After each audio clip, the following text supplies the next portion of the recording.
Darío Villarroel lo saluda. ¿Qué tal, doctor Villarroel? ¿Cómo anda? ¿Usted es de Necochea?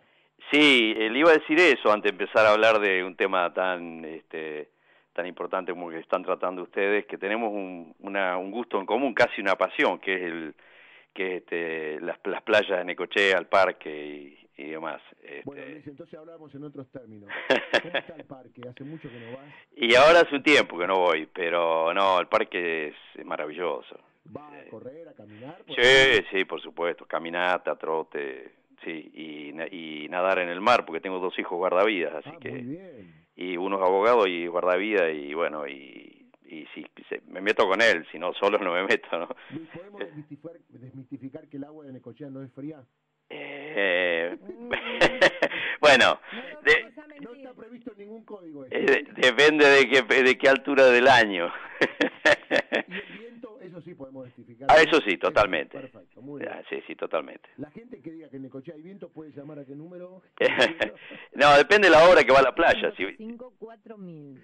Bueno, Luis, sí. Un gusto y la verdad que... Gracias, igualmente, Darío. Rápida resolución judicial que pone un poquito de freno a una cuestión dura, dolorosa, digamos, para cualquier persona, supongo yo, de bien nacida, ver cómo se reprimen a los trabajadores que están en su lugar de trabajo, que no es que están cortando la calle, ni mucho menos, y cómo, yo sé que ustedes no tienen nada que ver en esto a la hora de los desalojos, a la hora de las fuerzas de seguridad que van claro, efectivos, pero seguramente observan todo lo que está pasando en el mercado laboral porque le llegan demandas, le llegan reclamos, y en este caso, ¿cómo llega este reclamo a conocimiento de la Sala Sexta?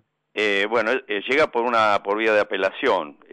Lo que hay que aclarar, Darío, que no es una sentencia definitiva, es una sentencia interlocutoria, es decir, una sentencia dentro del trámite, en una medida cautelar. No es ni un amparo ni una demanda ordinaria.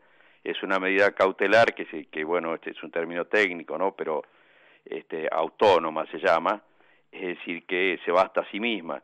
Con lo cual, bueno, nosotros lo que vimos es examinar rápidamente, porque usted sabe que las medidas cautelares las medidas cautelares típicas tienen dos requisitos. Uno, que el derecho sea verosímil, que sea verdadero, que surja preliminarmente de los elementos que se acompañan, y la otra, que haya peligro en la demora. Pero la jueza de primera instancia consideró que no había peligro en la demora. Nosotros le incorporamos un elemento específico de esta medida cautelar, que es la situación, la regulación del procedimiento preventivo de crisis, que tiene todo un conjunto normativo, es la ley de empleo, y tiene varios decretos. Arranca con un decreto del año 88, otro decreto del 2002, y uno de 1970, uno de 2002 y otro de 1994. Es el conjunto normativo que nosotros analizamos. Y lo que vimos es que del propio telegrama de comunicación de la empresa surgía que no se estaba cumpliendo ese conjunto normativo, dado que se comunica el despido, se preavisa el despido en el mismo telegrama que se informa a este grupo de trabajadores. Y quiero aclarar también que es una acción que reúne a 10 trabajadores. Por lo tanto, el juicio, la sentencia, tiene alcance para si bien puede fijar un criterio, tiene alcance para ese grupo de trabajadores. Nosotros entendíamos entonces que, no pudiéndose despedir antes que concluya el procedimiento de crisis, y no estando concluido el procedimiento de crisis, entendíamos que la empresa no puede despedir en el mismo telegrama que dice que inicia un procedimiento de crisis. Doctor, ¿se puede decir que cuando la empresa despide tiene un correlato, una sanción? Bueno, sí, claro, el despido no es un derecho de la empresa, como se dice... Gracias por explicar esto, doctor, porque se viene meneando que el empresario tiene derecho a despedirte. No, mire, por favor, aclaremos. Nosotros teníamos un gran maestro, Darío se debe acordar, que era Justo López. Justo López escribió una de las mejores obras que hay sobre la materia, la Ley de Contrato de Trabajo Comentada, con Norberto Centeno nada menos, y con Juan Carlos Fernández Madrid. Y Justo López decía que el despido es un hecho ilícito, porque si no, no generaría indemnización. Si hay indemnización es porque hay un daño, y un daño a indemnizar. Por tanto, no es un derecho. Es decir, es una posibilidad que tiene la empresa, pero tiene que indemnizar, con lo cual está previsto como una ilicitud en la ley. Bueno, pero el procedimiento preventivo de crisis es algo específico de la legislación argentina. Lo pidió la empresa, además, ¿no? Sí. Claro, lo pidió específico. La empresa notifica el despido y le comunica a los trabajadores que inicia el procedimiento preventivo de crisis. Pero lo que no hizo la empresa fue informar, porque cuando son más de 50 trabajadores, la presentación tiene que explicitar claramente, y obviamente se lo tiene que comunicar a los afectados, cuáles son las medidas que se proponen para superar la crisis o atenuar sus efectos. Así lo dice el decreto 2072. Y nosotros, basándonos en esto y en los elementos que surgían, dijimos que se estaba violando el derecho a trabajar. El derecho a trabajar es un derecho humano fundamental que está muy trabajado por la jurisprudencia de la Corte. Hay un fallo extraordinario que es Álvarez con Cencosud, y aparte está previsto en el artículo 14 de la Constitución, derecho a trabajar, 14 bis, protección del trabajo, y en los tratados internacionales, que específicamente el PIDES, el Pacto Internacional de Derechos Económicos, Sociales y Culturales, tiene un artículo, el 6.1, que reivindica el derecho a trabajar. Y toda la jurisprudencia de la Corte Interamericana hace un eje muy importante, y nuestra propia Corte, salvo que se modifique ese criterio, el criterio hasta ahora conocido, es que le da una jerarquía valorativa muy importante al derecho a trabajar. Doctor, usted ayer lo escuché en una radio colega, reivindicaba el derecho laboral desde sus orígenes. ¿Y qué es para un ser humano el trabajo? ¿Por qué no hacer una reflexión? Pues yo cuando estudié en la facultad y hablábamos del derecho laboral, es como quizás lo más importante, más allá de los derechos humanos principales, como la vida, como la libertad. El derecho al trabajo es como que se justifica el ser, de alguna manera. Exacto, sí. Humberto Romagnoli, que es un maestro nuestro contemporáneo, profesor de Bolonia, dice que el ser humano, si no tiene trabajo, no es, o sea, no tiene condición de ser. Lo dice una autoridad mundial, ¿no es cierto? Y después hay que ir a la llave de la ley de contrato de trabajo. Por eso la ley de contrato de trabajo no es una ley básicamente economicista, sino que la llave de la ley de contrato de trabajo es su artículo 4, donde dice que inicialmente el trabajo es la actividad productiva y creadora del hombre en sí, después se entiende como una relación de intercambio. Entonces, cuando uno analiza un conflicto, tiene que tener todos estos temas. Obviamente hay intereses encontrados, cada parte defenderá su interés, pero el juez tiene la obligación de fallar de acuerdo al plexo de valores, de normas y de principios que tienen su poder. Doctor, soy Romina Calderaro, ¿cómo le va? ¿Qué tal, Romina? Se han dicho tantas cosas que estoy segura de que son mentiras, que quiero consultarle una a una. ¿Es un argumento atendible que una empresa eche o cierre una planta porque en vez de ganar, supongamos, $100 millones al año, va a ganar 90? Es decir, porque le baja un poquitito la tasa de rentabilidad. Mire, usted me está introduciendo en un tema fuera del fallo. De todas maneras no voy a eludir la respuesta, porque yo considero que el tema de la empresa hay que mirarlo también. Si usted se detiene solamente en las encíclicas papales, qué sé yo, desde 1891 para acá, todas las encíclicas papales hablan de la función social de la propiedad, lo cual nos ubica frente a una situación de una comunidad laboral que no es un solo interés. Claro. Por tanto, cuando se abre una empresa y se da trabajo a un conjunto de personas, hay que atender esa situación. Y el Estado tiene que estar presente, porque el Estado no puede alegremente permanecer pasivo frente al cierre de una empresa. Claro. Pues supongamos, doctor, perdóneme, que todas las empresas deciden hoy que se van y que le van a pagar a los trabajadores es un caos. No, claro, obviamente. Yo creo que el Estado, no solo nacional, provincial, municipal, tiene que decir, bueno, señor, ¿qué les pasa a ustedes?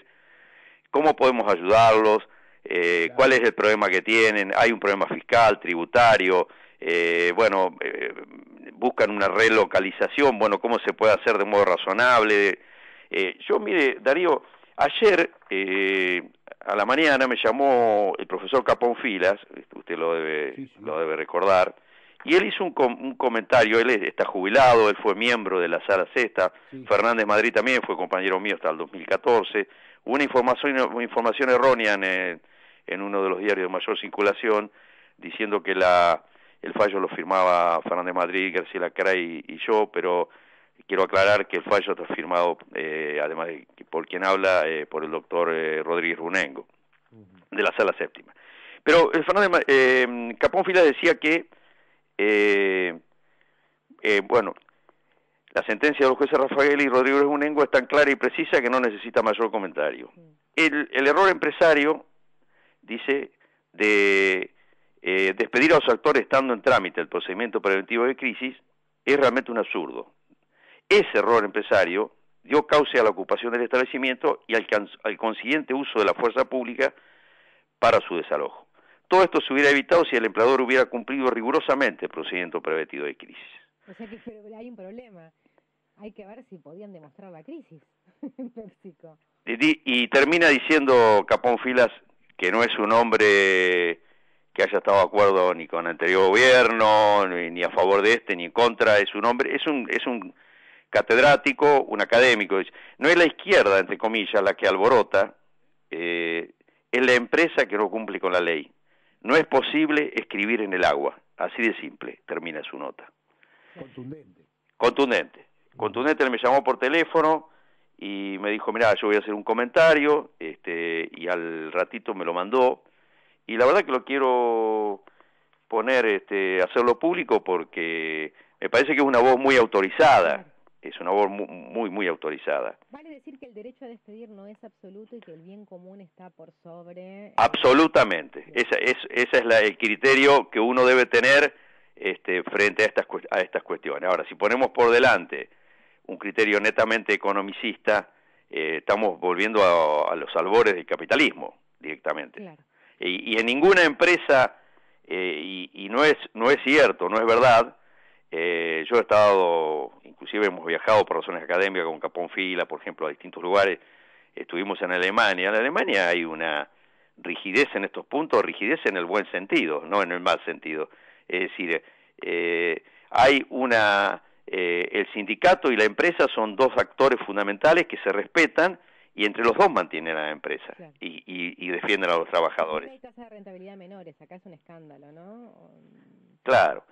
Pero bueno, el fallo en sí es un fallo muy concreto que lo que se dice es que no se puede despedir antes de concluido el procedimiento preventivo de crisis. No lo decimos nosotros, lo dice la ley, y desde ese punto la empresa tiene que brindar el deber de ocupación que está establecido en el artículo 78 de la Ley de Contrato de Trabajo, que es, digamos, tiene un paralelismo con el derecho al trabajo, claro, que le da la Constitución a toda persona. Digamos, son dos normas, una de inferior jerarquía y otra de superior jerarquía, pero que hay que interpretarlas conjuntamente. Le hago una pregunta vinculada con lo que sale hoy en La Nación. Parece que hay mucha preocupación en el gobierno por esta sentencia y dicen que es una aberración no solo para PepsiCo, sino para todo el sector empresarial. Repetían anoche desde el Ministerio de Trabajo, porque la fábrica ya está cerrada. ¿Van a poner a trabajar 5 personas solas? Digamos, bueno, no sé, ese no es un problema, no es un problema de la justicia, ese es un problema de política pública y un problema empresario. Es decir, si las cosas no se hacen bien de acuerdo a las normas vigentes, bueno, tendrán que repararlo. Cuando hay un daño hay que repararlo. En caso de que no lo hagan, tienen una multa, ¿no es cierto, doctor? Sí, una sanción, se llama sanción combinatoria, usted lo sabe, que está previsto en el nuevo Código Civil. El artículo 804 del Código Civil establece la facultad al juez, porque si no las sentencias serían ilusorias. Entonces, la sentencia establece una sanción combinatoria, también conocida con un nombre de astreintes, o multa, sería hablando más llanamente, para que no haya ninguna duda para el público que lo escucha, que es una facultad del juez, de cualquier juez, de hacer respetar la sentencia, el pronunciamiento, que es una norma individual, de hacerla respetar y tornarla ejecutable. Por supuesto no es una sanción combinatoria alta, Sí. pero como toda sanción combinatoria y como toda medida cautelar, tienen carácter temporal, es decir, depende de la actitud que pueda tener la parte. Si la parte se resiste al fallo, esa sanción combinatoria podrá ser agravada. Si muestra una voluntad de cumplir la sentencia, de buscar caminos alternativos, de buscar soluciones, como creo que es lo que habría hecho, es decir, una mesa amplia de diálogo social, como lo quiere la OIT, con una presencia muy activa del Estado tratando de buscar soluciones. Bueno, hay un grupo muy importante de trabajadores que aceptaron el despido. No va dirigido el fallo hacia ese grupo, va dirigido hacia los que no lo aceptaron. Eso es lo que hay. Le mando un abrazo, muchas gracias. Le pregunté, ¿Luis Raffaelli o Raffagelli? No, Raffagelli. Raffagelli. Bien italiano. Exacto. Castigador, doctor. Una pregunta breve, porque ya tengo las noticias. ¿No tiene miedo que le pidan el juicio político porque está de moda? No, de ninguna manera. Nosotros tenemos un pedido de juicio político con la doctora Cañal. Pero no, ni siquiera nos han dado traslado, no sabemos de qué se trata, todavía no hay dictamen del Consejo de la Magistratura. Mire, el día que un juez tenga miedo frente al pedido de un ciudadano, estamos en graves problemas con la vigencia del Estado de Derecho. Es verdad, el doctor Raúl Zaffaroni decía que el juez que siente presiones debe renunciar. Tal cual. Muy bien. Tal cual. Doctor, nos vemos en Necochea, le mando un gran abrazo. ¿Cómo no? Gracias por defender los derechos de los trabajadores, que es nada más ni nada menos que aplicar la ley. No, es la función para la cual nosotros hemos jurado por la Constitución y la función para la cual el Estado y los ciudadanos nos pagan nuestro sueldo. Muy bien, un abrazo grande. Adiós, buenos días. Luis